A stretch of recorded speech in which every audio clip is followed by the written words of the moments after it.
विजेते श्री त्रिभंगी राय प्रभु शिवल्लभाधीश की जय। आज के समय में पुष्टि मार्ग में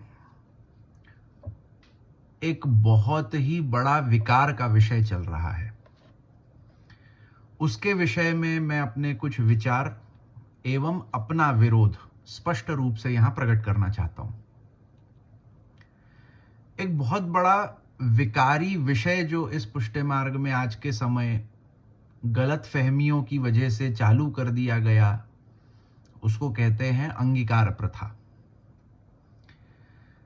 अंगीकार प्रथा का पुष्टि मार्ग से, श्री कृष्ण से, भगवान से, श्री महाप्रभु जी से, श्री वल्लभ से कोई लेना देना संबंध नहीं है। अगर सही तरीके से हम भगवान के वचनों का, भगवान के ग्रंथों का, श्री महाप्रभु जी के वचनों का, श्री महाप्रभु जी के ग्रंथों का अगर हम अध्ययन करें, अगर हम उसके विषय में विचार करें, अगर हम उन्हें समझें, तो हमें ये पता चलेगा कि अंगीकार प्रथा जैसी कोई चीज न पुष्टि मार्ग में थी, न है, न हो सकती है। आज जो भी लोग, चाहे वो सेवक कैटेगरी वाले अपने आप को वैष्णव कहलाने वाले लोग हों, या चाहे गोस्वामी बालक वल्लभ कुल कैटेगरी के लोग हों, ये दोनों ही भ्रमित हैं। इन्हें भले लगता है कि हम जो हैं वो सही कर रहे हैं, लेकिन स्पष्ट रूप से भ्रमित हैं। अब ये स्वयं भ्रमित हैं या अपने फायदे के लिए दूसरों को भ्रमित करना चाह रहे हैं, ये तो वो जाने, लेकिन भ्रमित हैं। मूल तत्व को ये समझते ही नहीं है, जानते ही नहीं है, इनका कोई उससे लेना देना संबंध ही नहीं है। श्री कृष्ण जैसे आप्त काम भगवान, जो आत्मरमण में ही सुख मानते हैं, आप्त काम स्वरूप हैं। देखिए, देखा जाए तो अगर हम महारास लीला को अगर तत्वतः न भी समझे ना, तो एक पहली बात तो ये कि भगवान जो है, मतलब तत्वतः समझे तो आत्मरमण वाली बात हो जाती है। लेकिन अगर हम तत्वतः उस बात को न भी समझे, तो भी अगर उसको ऊपरी रूप से देखा जाए, तो भगवान ने उस महारास से पूर्व जो लीलाएं करी, उन लीलाओं को जो मात्र पढ़ भी लेगा ना, तो उसको ये विचार होगा कि जो महानुभाव इस प्रकार की शक्ति युक्त हैं कि श्री गिरिराज जी को 7 दिवस के लिए अपने एक श्रीहस्त की एक अंगुली पे धारण किए भय हैं, तो ऐसे महानुभाव के करे गए कार्यों में, करी गई लीलाओं में, वैसे तो वो लीला ही है, परंतु अभी फिलहाल अपन जो है वो भगवान के पर्सपेक्टिव से न समझ करके वाको एक सिंपल तरीके से समझे, तो जिसमें इतनी शक्ति है कि 7 दिवस के लिए श्री गिरिराज जी को जो एक अंगुली पे धारण कर ले, उसके किए गए कार्यों की समता या उनके किए गए कार्यों को देख करके उसको दोहराना, उसका अनुकरण करना, ये किसी भी प्रकार से पॉसिबल हो ही नहीं सकता है। अब आज जो तथाकथित गोस्वामी बालक या तथाकथित भ वैष्णव, जिनको देखा जाए तो मतलब वैष्णव तो क्या ही कहने, ऐसे लोग कोई वैष्णवता के लक्षण तो रखते ही नहीं है। वैष्णव मतलब ऐसे लोगों को वैष्णव कहने से वैष्णवता धूमिल हो जाए। तो ये लोग जो भगवान श्री कृष्ण का नाम लेकर के और उनकी लीलाओं का रेफरेंस देके कहते हैं कि रास में भगवान ने गोपी जनों को अंगीकार किया, उसी प्रकार से जो वल्लभ कुल हैं वो तो साक्षात कृष्ण स्वरूप हैं, साक्षात भगवान स्वरूप हैं, हम सब वैष्णव जो हैं वो तो गोपी जन स्वरूप हैं, तो वो हमें अंगीकार करे जैसे भगवान अंगीकार किए। चलो मान लिया, ठीक है, हम अंगीकार होने को तैयार हैं। आप पहले 7 दिन के लिए गोवर्धन धारण करके बताओ। गोवर्धन धारण तो छोड़ो, मैं कहता हूं 1 किलो का पत्थर लो, 1 किलो के पत्थर को 7 दिन तक के एक उंगली छोड़ो, एक हाथ पे पकड़ के रखो। अगर कर गए तो मैं अब भी के अब भी अंगीकार होने को तैयार हो जाऊं।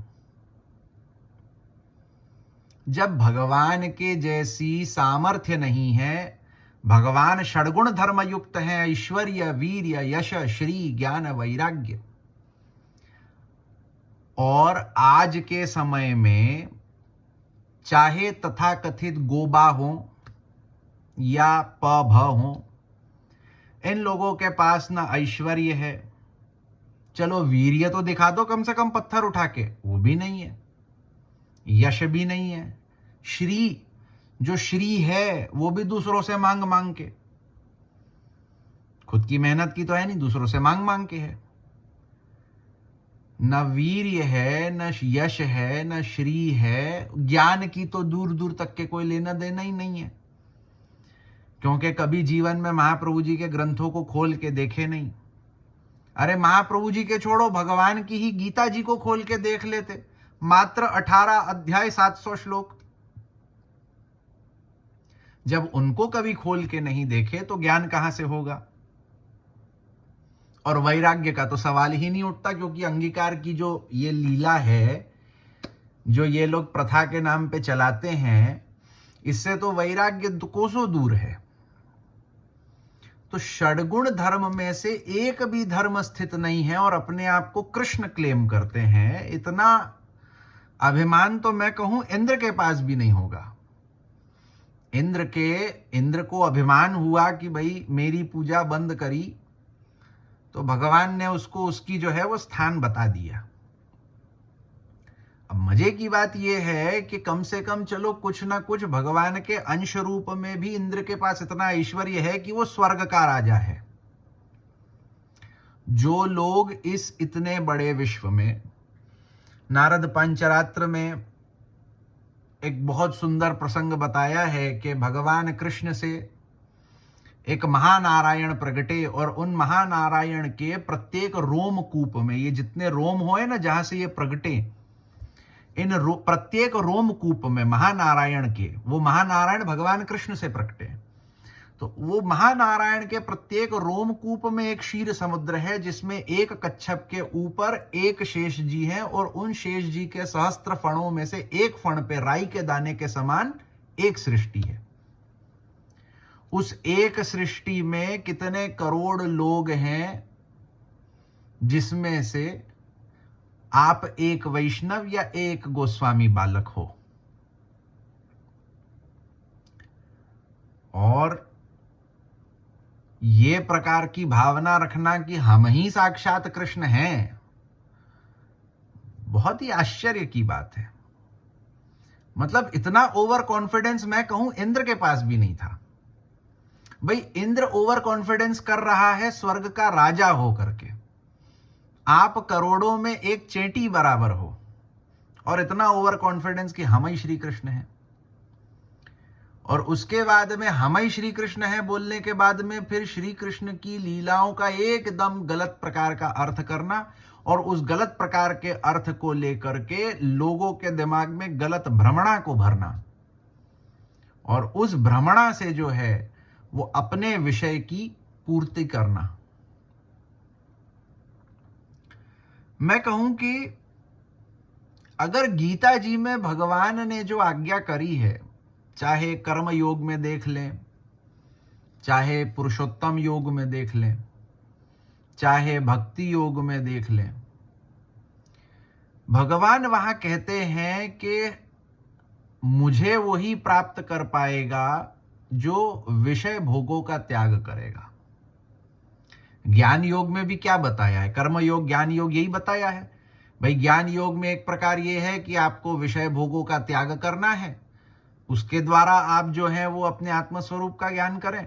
और कर्म योग में बताया है कि क्योंकि ज्ञान योग कठिन है, हर कोई अधिकारी नहीं होता है, तो इसलिए कर्म, निष्काम कर्म करते जाओ, तो उससे जो है वो आपका विषय भोग छूट जाएगा। तो जहां भगवान निष्कामता, विषय वासना के त्याग की बात करते हैं, वही भगवान के मुखारविंद अवतार स्वरूप श्री महाप्रभु जी। विषयाक्रांत देहानाम नावेशाह सर्वथा हरिहि। विषय से आक्रांत देह में कभी भगवान का आवेश नहीं हो सकता, ये बात कहते हैं। और ऐसे भगवान, ऐसे उनके मुखारविंदावतार स्वरूप श्री महाप्रभु जी, उनका नाम लेकर के अपनी विषय वासनाओं की पूर्ति करना एक अद्भुत लेवल का ओवर कॉन्फिडेंस मुझे लगता है कि जहां जिन श्री महाप्रभु जी के सामने, जिन श्री महाप्रभु जी के नाम पे गोस्वामी बालक अपना परिवार, अपना वंश, अपना सब कुछ चला रहे हैं, कभी क्या उन्हें यह विचार नहीं आता कि श्री महाप्रभु जी और श्री कृष्ण के नाम पे इस प्रकार की जब हम विकारताएं फैलाते हैं, इस विकार को इतना बड़े रूप में लेके जाते हैं, तो जब हम आईने के सामने अपने आप को देखते हैं, क्योंकि देखा जाए तो महाप्रभु जी का चित्र या भगवान की सन्मुखता ही होकर के हमें शर्म आ जानी चाहिए, परंतु चलो मैं मान लूं कि आज के जो गोस्वामी बालक हैं वो तो सेवा में भी बड़े मुश्किल से पहुंचते हैं, तो भाई अब वो सेवा में न पहुंचने के जो भी कारण हो कि उन्हें या इंटरेस्ट नहीं है, या उन्हें समय नहीं है, या उन्हें जाना नहीं है, जो भी कारण है, तो चलो मान लिया सेवा में तो नहीं पहुंचे, तो भगवान से आमना सामना नहीं हुआ, महाप्रभु जी से आमना सामना नहीं हुआ, लेकिन आईने के सामने तो जाते हैं ना रोज सुबह बाल बनाने। तो आईने में अपना चेहरा देख करके ये महसूस नहीं होता कि जिन श्री महाप्रभु जी, जिन श्री भगवान कृष्ण के नाम पर हम अपना सब कुछ चला रहे हैं, उनके नाम पर हम किस प्रकार की गंदी हरकतें कर रहे हैं। मतलब बहुत ही शर्मनाक बात है कि अपने आप को इतने बड़े बड़े आचार्य 108, 105 श्री श्री और पता नहीं क्या क्या लगाते हैं, और हरकतें ऐसी कि जिस प्रकार से आसाराम, राम रहीम जैसे लोगों को गालियां देके, चप्पल मार के जेल में डाला गया, और उसी प्रकार की हरकतें फिर करनी, वो भी महाप्रभु जी के नाम पे, भगवान के नाम पे, श्री कृष्ण के नाम पे, लीला के नाम पे। शर्म आनी चाहिए, बहुत शर्म आनी चाहिए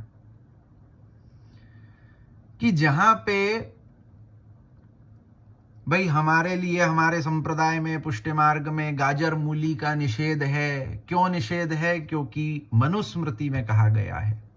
ये बात कहने वाले जो गोस्वामी बालक हैं, वो मनुस्मृति में से गाजर मूली का निषेध तो पढ़ लेते हैं, लेकिन ये नहीं पढ़ते कि व्यभिचार करने का कितना निषेध है उसी मनुस्मृति में। वही मनुस्मृति ये बात कहती है कि अगर कोई पुरुष परस्त्री गमन, पर पुरुष गमन, या कोई स्त्री पर पुरुष पर स्त्री गमन इत्यादि करे कि भाई विवाह हो गया, पाणी ग्रहण तुमने किसी का कर लिया, कन्यादान हो गया, इसके बाद में अपने पति को छोड़ के किसी और के साथ, अपनी पत्नी को छोड़ के किसी और के साथ में शारीरिक संबंध बनाना व्यभिचार है। और वो व्यभिचार इतना महान पाप माना गया है कि मनुस्मृति में अगर उसका दंड देखे ना, जो मनु भगवान ने उसके दंड बताए हैं, रूह कांप जाए। पुरुष के लिए मनुस्मृति में क्या दंड बताया है अगर वो व्यभिचार करे तो?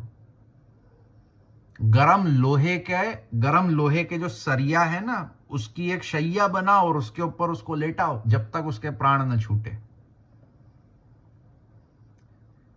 और ये जो व्यभिचार का जो दंड है, ये तो मनु महाराज इस भूतल पे तय कर रहे हैं। भूतल पे ये देह छोड़ने के बाद में जब भगवान यम, भगवान धर्मराज के सन्मुख जाएंगे, तो भगवान धर्मराज फिर क्या करेंगे, इसका विचार भी तो करना चाहिए। परस्त्री गमन का कैसा महान पाप है, अनेक ग्रंथों में दिया गया है। रामायण में वर्णित है कि परस्त्री गमन करने वाला, व्यभिचार करने वाला अगले 16 जन्मों तक नपुंसक बनेगा। व्यभिचार करने वाले को कितना महान दंड दिया जाता है, वो मनुस्मृति इत्यादि कई ग्रंथों में है। अब उसमें अगर कोई गोस्वामी बालक कहे कि भैया हम तो सीधा वल्लभ वंशज हैं, शास्त्र के नियम हमारे ऊपर लागू नहीं पड़ते हैं, तो मेरा प्रश्न ये है कि जब शास्त्र नियम अगर आपके ऊपर लागू नहीं पड़ते हैं, तो महाप्रभु जी ने जो प्रमाण चतुष्टय है उसमें गीता जी को गिना है कि नहीं गिना है? बिल्कुल गिना है। वचनामृत में तो आप लोग सब कहते ही हैं जोर जोर से कि अरे हमारे लिए तो गीता जी प्रमाण है, वेद सूत्र, ये ब्रह्म सूत्र प्रमाण है, वेद प्रमाण है, भागवत प्रमाण है। तो उसी गीता जी में 16वें अध्याय में 17वें अध्याय में जहां भगवान कह रहे हैं कि क्या कर्तव्य है, क्या अकर्तव्य है, क्या धर्म है, क्या अधर्म है, इसका जो एक व्यवस्था होगी ये शास्त्रों से समझी जाएगी। भाई बताया है कि नहीं भगवान ने? तस्मात् शास्त्रम प्रमाणन्ते कार्या कार्य व्यवस्थित, कि भाई क्या कार्य है और क्या अकार्य है इसकी व्यवस्था शास्त्र प्रमाण से देखी जाएगी। और शास्त्रों में तो व्यभिचार महान अपराध बताया गया है। कोई भी तथा कथित गोस्वामी बालक, तथा कथित प भ वैष्णव जो इस अंगीकार प्रथा में है, वो मुझे बताएं कि कौन से ग्रंथ में इसके लिए कहा गया है कि नहीं किया जा सके। भाई ना आपके मूलाचार्य महाप्रभु जी इसको मान रहे हैं, ना आपके आराध्य भगवान इसको मान रहे हैं, ना भगवान की आज्ञा से अन्य कोई शास्त्र इसको मान रहा है। आप ये लाए कहां से? और भोले भाले वैष्णवन को भाव भावना की नौटंकी करके ये सब में फंसाना, उनके जीवन के साथ में खिलवाड़ करना, मन गढ़ंत भाव भावनाएं रच देंगे। अरे ना ये तो ऐसा है, ये तो ऐसा है, ऐसी भावना वैसी भावना, स्वामिनी न यूथाधिपति, और पता नहीं क्या क्या ले लेके आ जाएंगे। भाव भावना के ग्रंथ श्री गोकुलनाथ जी, श्री गोसाई जी, श्री हरिराय जी, श्री द्वारकेश जी इत्यादि ने रचे। उनने तो कहीं आ प्रकार के भाव नहीं कहे, तो आपने कहां सुप्रकट किए? भाई जब आपके बड़े ने, आपके पूर्वाचार्यों ने नहीं कही, तो आप लाए कहां से ये भावनाएं? मतलब चरित्र की इतनी हीनता है, आचार्यत्व के नाम पे चरित्र की इतनी हीनता है संप्रदाय में कि अपनी ही बहू, बेटी, भाभी इनको भी नहीं छोड़ते हैं।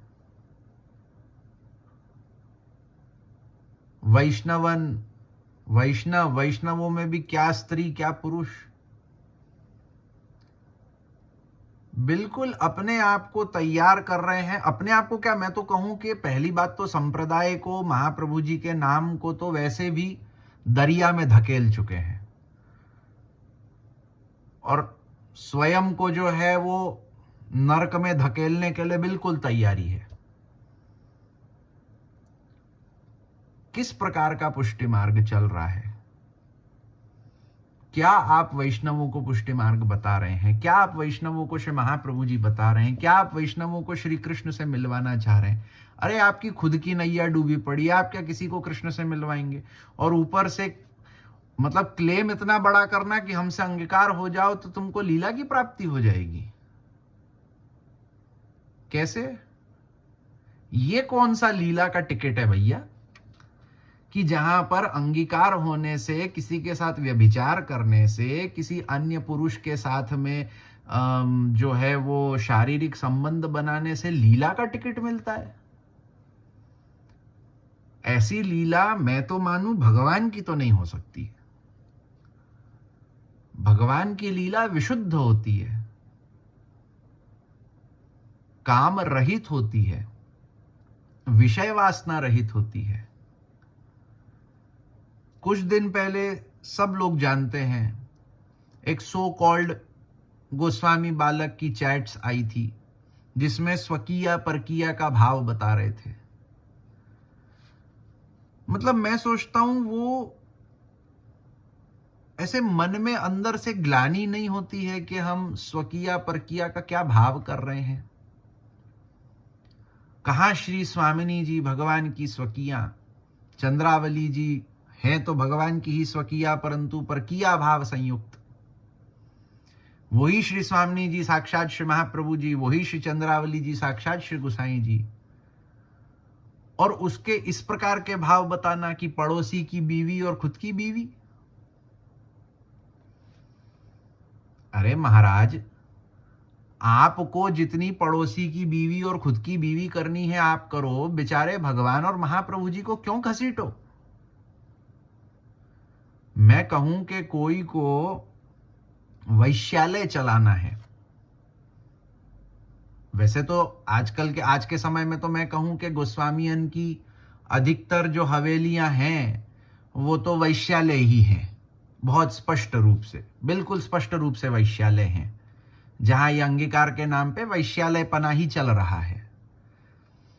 तो आपको अगर वैश्यालय खोलना है, वैश्यालय चलाना है, तो आप भले चलाओ, कम से कम संप्रदाय को हटा के तो चलाओ, बोर्ड लगाओ ना कि हाँ हम वैश्यालय चला रहे हैं, हम धंधा करते हैं। आप जो है ये महाप्रभु जी के नाम पे, भगवान के नाम पे हवेली, पुष्टि मार्गीय मंदिर, पुष्टि मार्गीय पीठ, ये कह कह के जो वैश्यालय चला रहे हैं श्री महाप्रभु जी के नाम पे, भगवान के नाम पे, मतलब ये स्थिति है कि चप्पल खाने वाली स्थिति है कि भाई वैष्णवों को इनको ऐसे घेर करके जो है ना, कहते हैं ना कि भारत में भीड़ को कभी सजा नहीं होती, इनके साथ वही करना चाहिए। कहां श्री महाप्रभु जी जैसे प्रगांड विद्वान आचार्य और उनके नाम पे कितनी गंदी जो स्थिति बना रखी है आज संप्रदाय में कि ऐसे गोस्वामी बालक और ऐसे वैष्णवों का तो संग करके, स्पर्श करके, ऐसे वल्लभ कुल बालकों का चरण स्पर्श करने के बाद तो मैं कहूं प्रायश्चित रूप में सचैल स्नान करना चाहिए, हम छिवा जाएं। उनकी अपरस मेंढ तो दूर की बात रही, हमारी अपरस मेंढ नहीं है, फिर भी उनका स्पर्श करके हम छिवा जाएं। क्योंकि कम से कम भले हम इन लोगों के जैसे बहुत बड़ी बड़ी अपरस मेंढ का पालन नहीं करते हैं, हम जैसे कुछ छोटे मोटे वैष्णव लोग, परंतु हम श्री महाप्रभु जी के नाम को कभी धूमिल करने का विचार तक नहीं करते। और मैं कहूं कि श्री महाप्रभु जी कृपा करें कभी ऐसा विचार आए भी ना। व्यभिचार तो नहीं करते महाप्रभु जी के नाम पे, महाप्रभु जी के नाम पे वैश्यालय तो नहीं चला रहे। तो ऐसे जो अपने आप को वल्लभ वंशज कहते हैं, अपने आप को वल्लभ कुल कहते हैं, अपने आप को पता नहीं कौन कौन सी कैसी कैसी मतलब धारणाएं बनाते हैं कि हम तो कृष्ण हैं, हम तो वल्लभ है और सब ही अग्नि स्वरूप, कछु नियरे कछु दूर। महाप्रभु जी के नाम पे वैश्यालय चला रहे हैं। मैं बहुत अपने भाषा पे कंट्रोल करना चाह रहा हूं कि वैश्यालय चला रहे हैं और चाहते हैं कि हम उनके मतलब उनकी पूजा करें, आरती उतारें। उनकी आरती उतारनी चाहिए, दो प्रकार से उतरती है, एक तो थाली में आरती जला करके और एक हाथ में चप्पल लेके। अब किसकी आरती का थाल लेके उतारनी है और किसकी चप्पल लेके, ये तो फिर अपने विवेक की बात है। तो वैष्णवन को तो भीड़ लेकर के जाना चाहिए और जाकर के अच्छा सबक सिखाना चाहिए। जब तक सबक नहीं मिलेगा तब तक सुधार नहीं होगा। ये जो जय हो करते हुए लोग चल रहे हैं ना, इन्हें लगता है कि हम भगवान बन गए हैं कि लोग जय हो करने लगे। जिस दिन उसी भगवान मतलब जो पब्लिक भगवान बनाती है, वही पब्लिक जब पैर घसीट करके नीचे लाती है ना, तब समझ आता है। और मैं तो मेरे परिचय में या इस वीडियो को सुनने वाले जितने वैष्णव हैं, उन सबसे ये आग्रह पूर्वक विनती करता हूं कि ऐसे बालकों का विरोध उनके मुंह पे करना चाहिए। और मैं तो कहता हूं कि जुड़ना चाहो तो मैं जरूर इसमें साथ दूंगा कि ऐसे बालकों के ऊपर धावा बोल करके उनका विरोध मैं करने को तैयार हूं। जो साथ में जुड़ना चाहे बिल्कुल जुड़ सके आनंद से। महाप्रभु जी के लिए वैसे तो अहिंसा परमो धर्म है, परंतु महाप्रभु जी और भगवान का इस प्रकार से नाम खराब करके, संप्रदाय का, पुष्टि मार्ग का नाम खराब करके ऐसी गंदी हरकतें करने वालों के लिए अहिंसा की आवश्यकता नहीं है। वहां हिंसा पकड़नी पड़ती है, वहां हाथ में डंडा लेना ही पड़ता है। प्यार से बोलने में सुनते नहीं है, समझते नहीं है। जब डंडे की भाषा होगी तो बराबर समझेंगे। तो ये जो है, इसका मैं तो पूर्ण रूपेण विरोध करता हूं। जो भी बालक हो, जो भी गोस्वामी बालक हो, वो मेरे परिचय में हो या न हो, मेरे कांटेक्ट में हो या न हो, अगर वो इस प्रकार के किसी भी अंगीकार प्रथा इत्यादि, ये व्यभिचार, ये वैश्यालय में अगर जुड़े भय हैं, उससे संबंधित हैं, तो मैं उनका प्रतिकार और उनका विरोध पूर्ण रूपेण करता हूं। चाहे वो वाचिक हो या वो कायिक हो, क्योंकि केवल वाचिक से काम नहीं चलता है, कभी कभी कायिक की भी आवश्यकता पड़ती है। तो मैं कायिक रूप से भी विरोधी हूं, वाचिक रूप से भी विरोधी हूं, मानसिक रूप से तो हुई हूं। मानसिक है तभी तो वो कायिक और वाचिक बनेगा। तो इसके लिए मेरा संपूर्ण रूपेण विरोध है कि ये जो किया जा रहा है महा अपराध है, महा अपराध है और महा अपराध ही रहेगा। इसमें कोई भाव भावना, कोई अंगीकृत्यैव गोपीश वल्लभीकृत मानवः नहीं जुड़ सकता। अंगीकृत्यैव गोपीश वल्लभीकृत मानवः श्री महाप्रभु जी का नाम है, तो उसकी टीका श्री गोकुलनाथ जी के, श्री हरिराय जी के, श्री वल्लभ जी, श्री गोपेश्वर जी इत्यादि कम सु कम 17 से 18 टीकाएं सर्वोत्तम स्तोत्र पे है। उनको देखना चाहिए कि अंगीकृत्यैव गोपीश वल्लभीकृत मानवः का अर्थ क्या है, अंगीकृतौ समर्यादों का अर्थ क्या है। अंगीकार शब्द को किसी भी प्रकार से उठा करके कहीं भी जोड़ देना और उसका कुछ भी मनगढ़ंत अर्थ कर देना, सिर्फ और सिर्फ अपने विषय कामना की पूर्ति के लिए, ये महाप्रभु जी के नाम का महान अपराध है। भागवत जी में कहा है ना, 10 नामापराध जिसका कोई प्रायश्चित नहीं है। महाप्रभु जी का नामापराध उससे अधिक है, ये मैं मानता हूं। महाप्रभु जी का जो ये नामापराध कर रहे हैं ना भाई, महाप्रभु जी की वार्ताओं में कहां ऐसी बात आई है। जब सूरदास जी ने, अष्टछाप ने, अन्य वैष्णवन ने श्री महाप्रभु जी से विनती करी है कि आप हमें अंगीकार करिए, तो महाप्रभु जी ने अंगीकार के नाम पे क्या किया है आप देखिए, समझिए।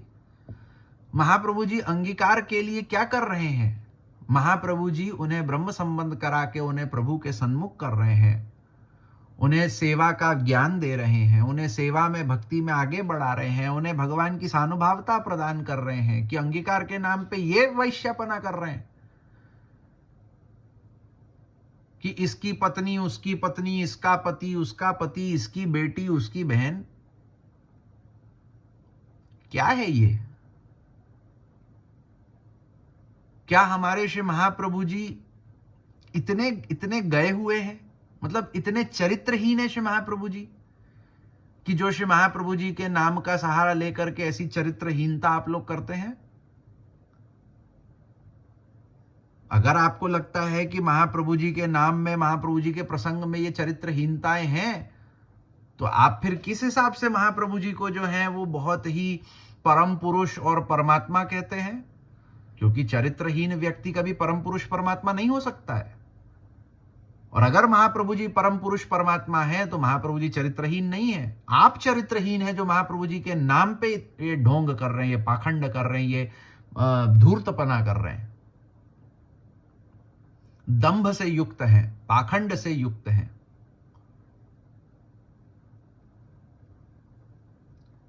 मतलब मैं नाम नहीं लूं, परंतु कई गोस्वामी बालकों का ऐसा चरित्र है कि मतलब भक्ति तो छोड़िए, मलेच्छों को भी अगर आप कहेंगे ना तो उनको भी शर्म आ जाएगी।